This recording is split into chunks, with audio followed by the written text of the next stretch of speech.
നോക്ക്, ഒരു പട്ടവും ഒരു കുട്ടി.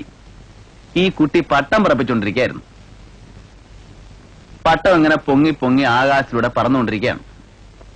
കാറ്റിന്റെ ഗതി അനുസരിച്ച് കുട്ടി ഇങ്ങനെ നൂല് അയച്ചു വിട്ടുകൊണ്ടിരുന്നു. അങ്ങനെ പൊങ്ങി പൊങ്ങി നക്ഷത്രങ്ങൾക്കിടയിലൂടെ സഞ്ചരിച്ച് ചന്ദ്രനിലെത്തണമെന്നായിരുന്നു പട്ടത്തിന്റെ മോഹം.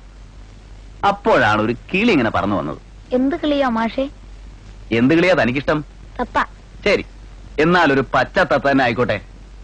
ഒരു തത്ത ആ വഴിക്ക് പറന്നിങ്ങനെ വന്നു. തത്തമ്മ അത്ഭുതപ്പെട്ടു പോയി. ഒരു കടലാസ് പട്ടം ഇത്ര ഉയരത്തിൽ പറക്കേ? തത്തമ്മ പട്ടത്തെ അഭിനന്ദിച്ചുകൊണ്ട് പറഞ്ഞു, കൊള്ളാലോ നീയെ, കിളികൾക്ക് പോലും ഇത്ര ഉയരത്തിൽ പറക്കാൻ പറ്റില്ല. അപ്പോ അഹങ്കരിച്ചുകൊണ്ട് പട്ടം പറഞ്ഞു, ഇതിനേക്കാൾ എത്രയോ ഉയരത്തിൽ എനിക്ക് പറക്കാൻ കഴിയും. ആ നൂല് കെട്ടിയിരിക്കുന്നത് കണ്ടോ? ആ നൂലിന്റെ അറ്റം പിടിച്ചിരിക്കുന്ന കുട്ടിയെ കണ്ടോ? അവൻ ആ നൂലിങ്ങനെ വലിച്ചു പിടിച്ചിരിക്കുകയാണ്. ആ നൂലില്ലായിരുന്നെങ്കിൽ പറന്ന് പറന്ന് ഞാൻ ചന്ദ്രനിലെത്തുമായിരുന്നു എന്ന്. പച്ചത്തത്ത അത്ഭുതം കൊണ്ട് കണ്ണു മിഴിച്ചു.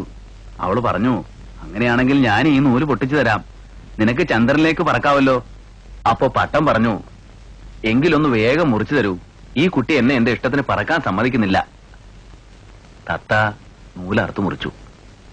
നൂല് മുറിഞ്ഞപ്പോ എന്ത് സംഭവിച്ചു എന്നറിയോ? നിയന്ത്രണം വിട്ട പട്ടം തലയും കുത്തി താഴേക്ക് താഴേക്ക് വന്ന് പതിച്ചു. ഒടുവിൽ അതൊരു ചെളിക്കുണ്ടിൽ വന്ന് വീണു. പാവം കുട്ടി അത് കണ്ട് കരഞ്ഞുപോയി. നന്നായുള്ളൂ. എന്ത്? ആ പട്ടത്തിന്റെ അഹങ്കാരം.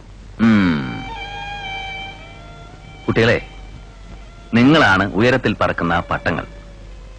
പട്ടം പറപ്പിക്കുന്ന കുട്ടി എന്നെ പോലുള്ള മാഷന്മാരും. എത്ര ഉയരത്തിലും നിങ്ങൾ പറന്നോളൂ, ഞാൻ അയച്ചു തരാം. കാറ്റിന്റെ ഗതിക്കനുസരിച്ച് നിയന്ത്രിച്ച് ചന്ദ്രനിലെത്തിക്കാം. ആ നൂല് ഒരു ബന്ധനമായിട്ട് കാണരുത്. അത് പൊട്ടിച്ചു കളഞ്ഞാൽ നിയന്ത്രണം വിട്ട് താഴെ ചെളിക്കുണ്ടിൽ വീഴും.